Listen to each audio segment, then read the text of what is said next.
গরিমার সাথে বিয়ে ভাঙায় খুশি হলো আরণ্যক। সম্পূর্ণ জানতে দেখতে থাকো।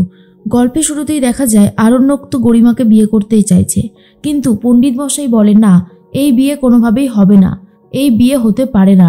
আপনি একজন ঠগ, একজন জোচ্চোর, আর কতবার বিয়ে করবেন আপনি? আরণ্যক তখন বলে, দেখুন ঠাকুরমশাই, এই বিয়েটা হবে, কারণ আমি গরিমাকে ভালোবাসি, আর ভালোবেসে আমরা যা সিদ্ধান্ত নিয়েছি আমরা সেই সিদ্ধান্তেই স্থায়ী থাকবো। এখান থেকে কোনোভাবে আমরা নড়ব না। আমি গরিমাকে ভালোবেসেই বিয়ে করতে চাইছি। এর মধ্যেই পণ্ডিত মশাই বলে, আর এই মেয়েটার কি হবে? এই মেয়েটাকে যে তুমি বিয়ে করলে, ওর দায়িত্ব নিলে, সেই বেলা দেখো তুমি যেই কাজটা করছো সেটা অন্যায় করছো, আর আমি তোমাকে এইভাবে অন্যায় করতে দেব না। এই বিয়ে হবে না। সুরঙ্গমা বলে, দেখুন পণ্ডিত মশাই, আপনি চাইলেও এই বিয়েটা আটকাতে পারবেন না, কারণ আমার মেয়ের সাথে আরণ্যকেরই বিয়ে হবার কথা।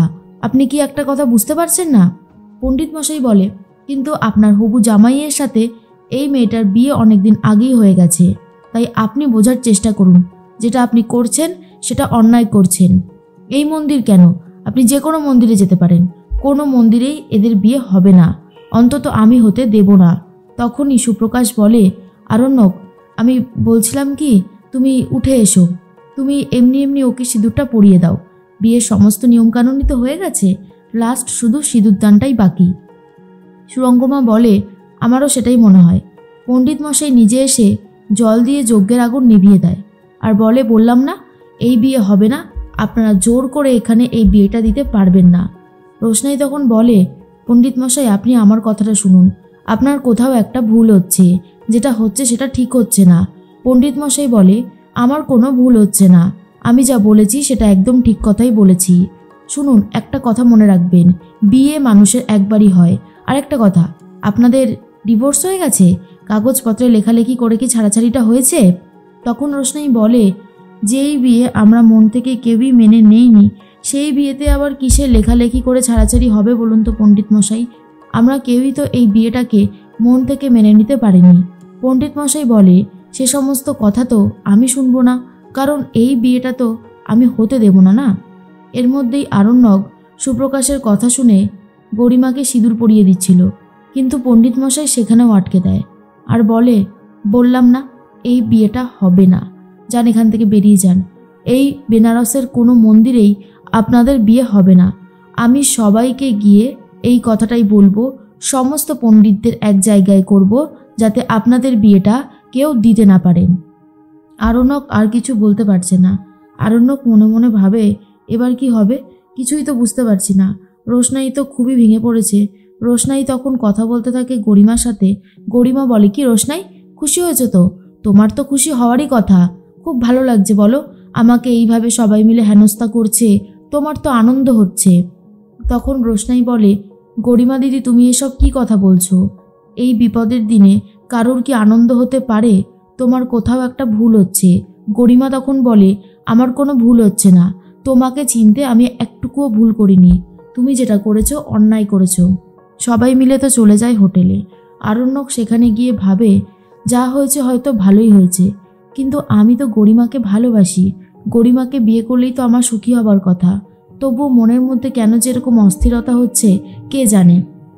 এর মধ্যেই জাহ্নবী এসে বলে, গরিমাকে আমি তোমার ঘরে দিয়ে গেলাম বাদশা, মেয়েটার মনটা খুবই খারাপ, ওকে দেখে আমার নিজেরই খুব খারাপ লাগছে, তাই আমি ওকে তোমার কাছে নিয়ে এলাম। আরণ্যক বলে, কি হয়েছে গরিমা, তোমাকে দেখে এরকম লাগছে কেন? গরিমা বলে, কেমন লাগবে বলো আরণ্যক, আমাদের বিয়ে হওয়ার কথা ছিল আজকে, আর সেই বিয়েটা পর্যন্ত ভেঙে গেল, আমার কি আর ভালো লাগতে পারে? তখন আরণ্যক বলে, হ্যাঁ আমি বুঝতে পেরেছি, তোমার কষ্ট হওয়াটাই স্বাভাবিক, কিন্তু কি করব, আমারও তো কিছু করবার ছিল না। তুমি তো দেখলে যে আমি পুরোহিত মশাইকে কতবার করে রিকোয়েস্ট করলাম, কিন্তু উনি কোনোভাবেই এই বিয়েটা হতেই দিল না। আমার তো কিছু করবার নেই এখানে। তার মধ্যেই রোশনাই নিজের ঘরেই রয়েছে, পরীক্ষা দিতে যাবে, অ্যাডমিট কার্ডটা খুঁজে পাচ্ছে না, তাই জন্য অ্যাডমিট কার্ডটা খুঁজতে থাকে, আর ভাবে, তো স্যারজির কাছেই দেখেছিলাম, স্যারজি তো একবার নিয়েছিল, তারপর কি জায়গায় রেখেছিল, নাকি স্যারজির কাছেই আছে? এরপরে তো আরও রাত হয়ে যাবে, তখন তো আর চাইতেও পারবো না। আমার মনে হয় এখনই নিয়ে আসাটা দরকার। এদিকে রোশনাইয়ের কথাই বারবার ভাবছিল আরণ্যক, আর বলে, তুমি রোশনাইকে নিয়ে ভাবছো তো গরিমা, তাহলে একটা কথা শোনো, রাজীব আর রোশনাই দুজন দুজনকে ভালোবাসে। আমি রাজীবকে কলকাতায় নিয়ে গিয়ে রোশনাইয়ের সাথে বিয়েটা দিয়ে দেব। এটা শোনার পর তো গরিমা অবাক হয়ে যায় আর বলে, এইসব তুমি কি বলছো আরণ্যক? আমি তোমার কথা বিশ্বাস করতে পারছি না। ওই মেয়েটা আর কত ছেলেকে ভালোবাসবে? আরণ্যক বলে, কেন? ও আর কতজনকে ভালোবেসেছে? ও তো একজনকেই ভালোবাসে, আর সেটা হলো রাজীব। তুমি হয়তো জানো না, তাই তোমাকে জানিয়ে দিলাম। গরিমা বলে, আমার জানার দরকারও নেই। যা হচ্ছে সেটা ভালো হচ্ছে না, কিছুতেই আমি এটা মেনে নিতে পারছি না। আরণ্যক বলে, শান্ত হও। তুমি যদি এরকম ছটপট করতে থাকো তাহলে কি করে হবে? একটা কথা মনে রাখবে, আমি সবসময় তোমার সাথে আছি। তোমার কোনো ক্ষতি হতে আমি দেব না। তার মধ্যেই রোশনাই এসে গেছে। রোশনাইকে দেখার পর গরিমা তখন বলে, ব্যাস চলে এসেছো, ঠিক চলে এসেছো আমাদের মধ্যে নাক গলাতে। রোশনাই বলে, না না, আমি নাক গলাতে আসিনি। আসলে আমার অ্যাডমিট কার্ডটা আমি খুঁজে পাচ্ছিলাম না, তাই ভাবলাম ওটা যদি স্যারজির কাছে থাকে তাহলে আমি স্যারজির কাছ থেকে ওটা নিয়ে যাব।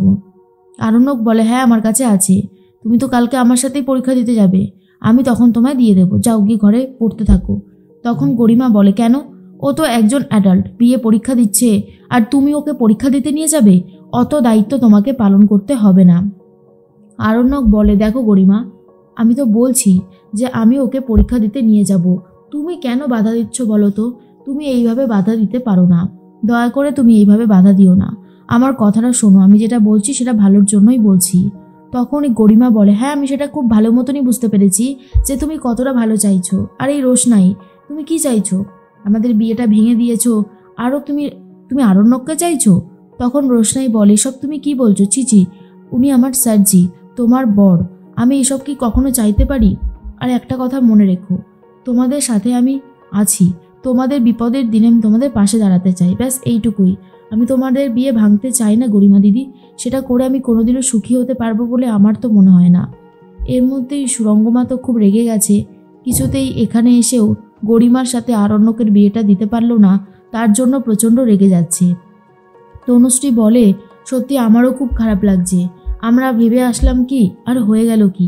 তবে একটা কথা, এই বিয়েটা হবেই। আরণ্যকের সাথে গরিমার বিয়েই হবে, অন্য কারোর সাথে নয়। তার মধ্যেই বাবলু বলে, আমিও তো ভাবছি যে এবারে কলকাতায় গিয়ে একটা ভালো দিন দেখে ওদের বিয়েটা দিয়ে দেব। এর মধ্যে আরণ্যক বলে, রোশনাই তুমি এখান থেকে যাও।